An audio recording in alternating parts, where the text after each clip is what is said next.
Hello everyone, welcome to study wise banking. Guys, स्वागत है आप सभी का 1000 पजल सीरीज में। तो आज हम एक अच्छे लेवल की पजल करेंगे। अगर आपने प्रीवियस क्लासेस नहीं देखी हो तो इसी चैनल के प्लेलिस्ट सेक्शन में 1000 पजल सीरीज की प्लेलिस्ट मिलेंगी। वहाँ पे मैंने डिटेल्ड वे में circular sitting arrangement, line method से कैसे बनाते हैं और हमारा पजल 1 से 2 मिनट में कैसे हो सकता है, ये मैंने डिटेल्ड वे में बताया गाइस। तो अगर आपने प्रीवियस सेट्स नहीं देखे हैं तो वो प्लीज देख लीजिए। आज हम बहुत ही शानदार पजल करने वाले हैं जो कि 4 पर्सन इनसाइड हो गए और 4 पर्सन आउटसाइड हो गए। तो चलिए वीडियो की शुरुआत करते हैं। गाइस, यहाँ पे दिया है कि there are 8 person PQRSTUVW are sitting around a circular table. 4 of them are facing centre and other 4 are facing away from the centre. ठीक है guys, but not necessary in the same order. तो चलिए guys अब condition read करते हैं। यहाँ पे सबसे पहली कंडीशन दी है कि T and P are facing the same direction. इसे हम यहाँ पे लिख लेते हैं, T एंड P का डायरेक्शन सेम होगा। अब आगे रीड करते हैं, T is sitting between S and U. अब यस एंड यू के बीच में क्या है? T है। ठीक है, अब आगे कंडीशन रीड करते हैं, U faces the centre and sit third to the right of R।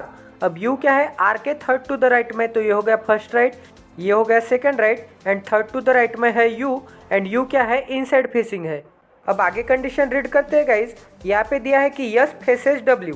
अब आपको पता होगा कि अगर दोनों पर्सन फेसेस होंगे तो वो दोनों पर्सन 8 पर्सन के सिटिंग अरेंजमेंट में आमने सामने बैठ के होते हैं। अब ये सर्कल है, यहाँ पे 8 पर्सन है। ओके, अब यस एंड W ये आमने सामने बैठ के है। बट यहाँ पे गाइज, यहाँ पे दिया है कि यस फेसेस W। यहाँ पे ऐसा नहीं बोला है कि S and W facing each other. अब S and W facing each other होंगे तो दोनों इनसाइड देख रहे होंगे, बट यहाँ पे सिर्फ इतना बोला है कि यस W की तरफ देख रहा है। यहाँ पे दिया है यस फेसेस W। हमें W का डायरेक्शन नहीं पता, W इनसाइड देख रहा है या W आउटसाइड देख रहा है, ये हमें नहीं पता। हमें सिर्फ यहाँ पे यस का डायरेक्शन कंफर्म हो गया है कि यस इनसाइड देख रहा है। अगर ऐसा होता कि S and W sitting opposite to each other तो यहाँ पे हमको दोनों का डायरेक्शन नहीं पता होता। अगर ऐसा होता कि S and W facing each other तो यस एंड W दोनों का डायरेक्शन इनसाइड होता। फेसिंग ईच अदर बोले तो दोनों का डायरेक्शन इनसाइड, बट यहाँ पे दिया है कि यस फेसेस W। इसका मतलब यस का ही डायरेक्शन इनसाइड। हमें W का नहीं पता कि W इनसाइड फेस कर रहा है क्या W आउटसाइड फेस कर रहा है। यहाँ तक समझ में आ गया गाइज? तो इसे हम कैसे लिख सकते हैं? यस फेसेस W को, यस एंड W के बीच में 3 पर्सन है और यस का डायरेक्शन क्या है? इनसाइड है। अब आगे पढ़ते हैं guys, V sit third to the right of Q। अब Q के first right, second right and third to the right में क्या है? V है। अब नेक्स्ट कंडीशन देखते हैं, V facing outside the centre and is an immediate neighbour of U। अब V क्या है? आउटसाइड है। ठीक है, अब V एंड U क्या है? इमीडिएट नेबर्स है। यहाँ तक समझ में आ रहा है गाइज? अब आगे कंडीशन रीड करते हैं। यहाँ पे दिया है कि W is an immediate neighbour of P and V। अब W क्या है? P एंड V का इमीडिएट नेबर है। ठीक है, अब आगे कंडीशन रीड करते हैं। यहाँ पे दिया है कि T sits immediate left of yes. अब यस के इमीडिएट लेफ्ट में क्या है?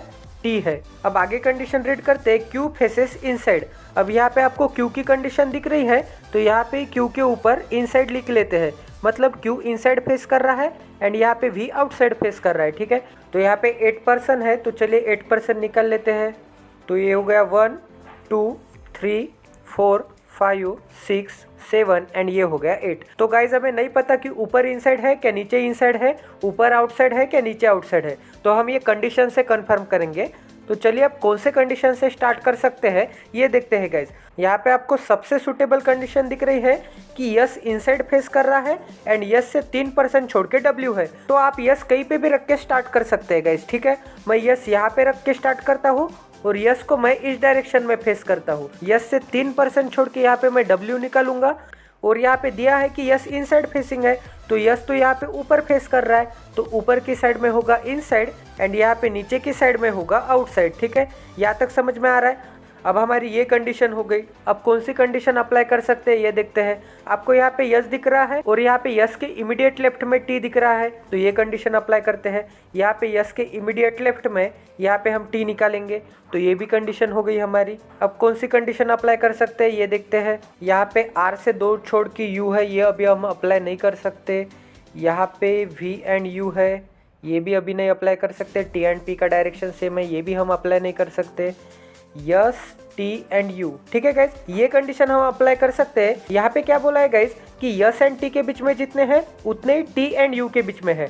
तो अब यहाँ पे यस एंड टी के बीच में एक भी पर्सन नहीं है, तो यू कहाँ पे आएगा, तो यू आएगा गाइज यहाँ पे। तो ये भी कंडीशन हो गई हमारी। अब यहाँ पे और एक कंडीशन दिख रही है गाइज कि U and V immediate neighbours है, तो वी आएगा यहाँ पे यू के इमीडिएट नेबर में। तो ये भी कंडीशन हो गई हमारी। अब गाइज यहाँ पे और एक कंडीशन दी है। यहाँ पे क्या दिया है कि वी आउटसाइड फेसिंग है, तो आउटसाइड तो इस डायरेक्शन में है, तो चलिए वी का डायरेक्शन सेट कर देते हैं। ठीक है, यहाँ तक समझ में आ रहा है। अब यहाँ पे दिया है कि क्यू के थर्ड टू द राइट में वी है और क्यू यहाँ पे इनसाइड फेसिंग है, तो हमें क्यू यहीं पे लेना होगा और क्यू इनसाइड फेसिंग है और क्यू के थर्ड टू द राइट में मतलब first right, second right and third to the right में होगा वी। अब गाइस आपको यहाँ पे और एक कंडीशन दिख रही है कि W का इमीडिएट नेबर कौन है, एक P है एंड एक V है, तो यहाँ पे आएगा P। तो ये भी कंडीशन हमारी हो गई। ओके, यहाँ तक समझ में आ रहा है। अब हमारा एक ही पर्सन रिमेनिंग है और एक ही कंडीशन बची है। तो यहाँ पे क्या दिया है कि R के थर्ड टू द राइट में U है, तो R हमें यही लेना होगा और R के थर्ड टू द राइट में ये U कब आएगा, जब R आउटसाइड फेसिंग होगा, तभी तो R का राइट इस डायरेक्शन में होगा और R का ये होगा first right, second right and third to the right में U आएगा। यहाँ तक समझ में आ रहा है। और यहाँ पे क्या दिया है कि U इनसाइड फेसिंग है, तो हम U के लिए इनसाइड बना लेते हैं। तो ये भी कंडीशन हो गई हमारी। ठीक है, यहाँ तक समझ में आ रहा है। अब यहाँ पे एक ही कंडीशन बची है कि T एंड P का डायरेक्शन सेम है, तो हमें इनसाइड में 4 पर्सन है एंड आउटसाइड में 4 पर्सन है, तो T एंड P का डायरेक्शन क्या हो सकता है ये देखते हैं। यहाँ पे इनसाइड के कितने हो गए, ये हो गया इनसाइड का, ये भी हो गया इनसाइड का और ये भी हो गया इनसाइड का। 3 पर्सन इनसाइड में मिल गए, तो हमें एक ही पर्सन इनसाइड का चाहिए। तो ये T एंड P इनसाइड में हो सकते हैं क्या, नहीं हो सकते, तो 101 पर्सन ये आउटसाइड में चले जाएंगे। तो 3 पर्सन ऑलरेडी इनसाइड के हैं, तो यहाँ पे W का डायरेक्शन इनसाइड हो जाएगा और आउटसाइड के 4 पर्सन हो गए। ये हो गया फर्स्ट पर्सन, ये हो गया सेकंड पर्सन, ये हो गया थर्ड पर्सन एंड ये हो गया फोर्थ पर्सन। तो ये हमारी पजल सॉल्व हो गई गाइज। तो मैंने डिटेल्ड वे में ये एक्सप्लेन किया हाइलाइटर से, इसीलिए मुझे टाइम लगा गाइज। और आपकी पजल में प्रो लेवल की प्रैक्टिस है, तो इसे 1.5 से 2 मिनट में बनाया जा सकता है। तो गाइज देखा आपने कि हमने सिंगल पॉसिबिलिटी में और राइट एंड लेफ्ट में बिना कंफ्यूज होते हुए ये पजल बना दिया। अब यहाँ पे आपको मैं क्वेश्चन करूंगा कि इस R के थर्ड टू द राइट में कौन है, तो R का राइट कौन से डायरेक्शन में है, इस डायरेक्शन में है, तो ये हो गया R का फर्स्ट राइट, ये हो गया R का सेकेंड राइट एंड ये हो गया R का थर्ड टू द राइट। तो R के थर्ड टू द राइट में कौन है, U है।